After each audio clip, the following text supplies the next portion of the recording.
bakla ka, mga kaibigan. Wala kang bakla.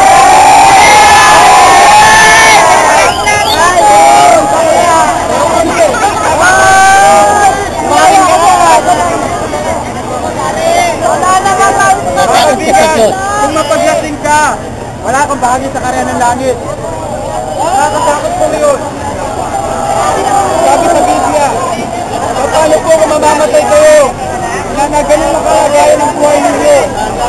Mga kaibigan, huwag kayo magpatuloy sa pagkakasala. Huwag ka mabago ng isip. Huwag ka magkaroon ng buhay na walang hanggan.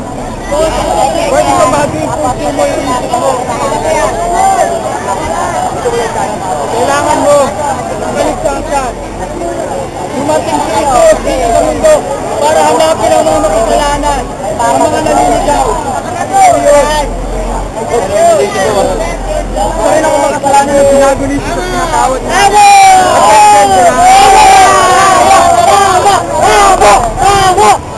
Mga kaibigan, sabi sa Biblia, ibayad pala yung mga kasalanan natin. Kamatayan ang kabayaran ng kasalanan. Bawat pagkakangalit, bawat pagmumula, bawat ng galit, bawat yosi, bawat ganja, bawat marijuana, bawat kabaklaan, ibayad. At dapat tayo mawalay sa Diyos. Dapat tayo magpahamay. Ngunit si Jesus ay namatay para sa iyo. Para bigyan ka ng buhay na walang hanggan at kaligtasan, kaibigan. Ayaw niyang mapahama kayo. Si Jesus ay namatay para sa iyong mga kasalanan. Tinatawag ka niya para sa kaligtasan. Tinatawag ka ng Diyos para magkaroon ng buhay na walang hanggan. Mga kaibigan, ba't hindi mo ba kaya ba't di mo ba kaya ang sisi pakialam sa buhay mo? Maging siya na may-ari ng buhay mo. Kaya sabi sa Biblia, hindi lahat na tumatawag sa akin ng Panginoon, Panginoon ay makakapasok sa karya ng langit. Kahit iniyoso ka, maaaring hindi ka pa rin nakapasok sa karya ng langit. Kaya sa mga taong napapahamak, napaniwan sa inyo yung mabuting balita na pinapapahama kayo. Kaya nakakailangan tayo sa kaligtasan. Walang mapaglasin na bahagi sa karya ng langit. Walang naninigarin na bahagi sa karya ng langit. Tayo makasalanan! Para bago na kayo sa inyong bago na kayo! Hindi ka natin kayo! Umalikod ka sa Diyos! Umalikod ka sa buhay sa Diyos! Umalikod ka sa alak! Umalikod ka sa sigarilyo! Umalikod ka sa kahalayan, sa imoralidad! At ibigay mo ang buhay sa Diyos! Ang mga lastigero walang bahagi sa kasalan. Ako na sa krus!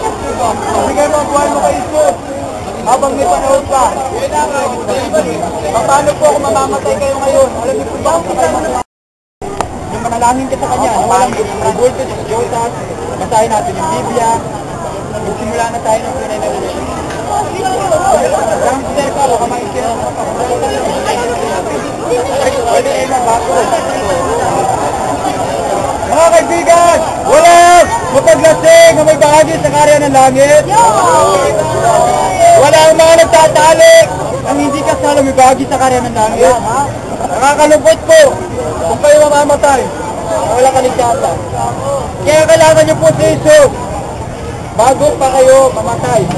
Kailangan niyo siya ngayon. Bakit hindi kaya subukan niyo, huwag kayong tumuloy doon, humanap kayo ng lugar, manalangin kayo sa Kanya, maghanap kayo ng Biblia at hanapin niyo na yung Diyos. Hindi kaya maghanap kayo ng Biblia at pag-usap kayo sa Kanya, pagsisihan yung mga kasalanan. Hindi ko alam, pero alam ko maraming babaguhin sa inyo yung Panginoon. Alam ko maaalala niyo itong mga babala na to. Itong mga babala na to, pagka tinanim mo sa puso na to, bigyan gawing mabuti yung Diyos sa inyo. Kahit masasakit yung mga nakasulat dito, bigyan gawing mabuti sa inyo yung Diyos. Sa kalayaan, bagong buhay. Masakit yung katotohanan ako, dahil kaya ako sa katotohanan, masasaktan ako. Pero nabago yung buhay ko, nagkaroon ako kaligtasan. Ganun din yung maaaring mangyari sa inyo. Alam niyo ba yung grabing pagmamahal sa inyo ng Diyos?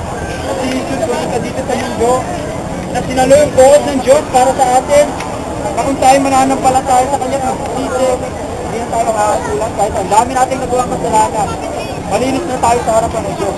Yun yung napakagandang bagay. Nakita natin yung karumihan ng kasalanan at lumapit tayo sa pangalan ng Diyos. Tupok mo sa ilalim sa Kanyang ginawa. Maaari ka mabago, maaari ka maligtas, Kaibigan, parang nangungusap sa'yo yung Diyos ngayon sa pamamagitan ng mga to. Parang si Jesus nangungusap sa'yo ngayon. Halika, babaguhin kita. Gagawin kita mula sa anak ng Diablo, gagawin kitang anak ng kaliwanagan. Isang bagong buhay. Buhay. May purpose na. Buhay na may kaligtasan. Mga kaibigan, ayaw ka ng Diyos mapunta ng impyerno. Tumayo si Jesus. Para siya, si Jesus walang kasalanan nung naging tao siya, pero siya na lang ginawang kasalanan. Tayo puro kasalanan. Ikaw puro pagmumura, ikaw puro pagsinungaling, kahalayan na kaisipan. Pero si Jesus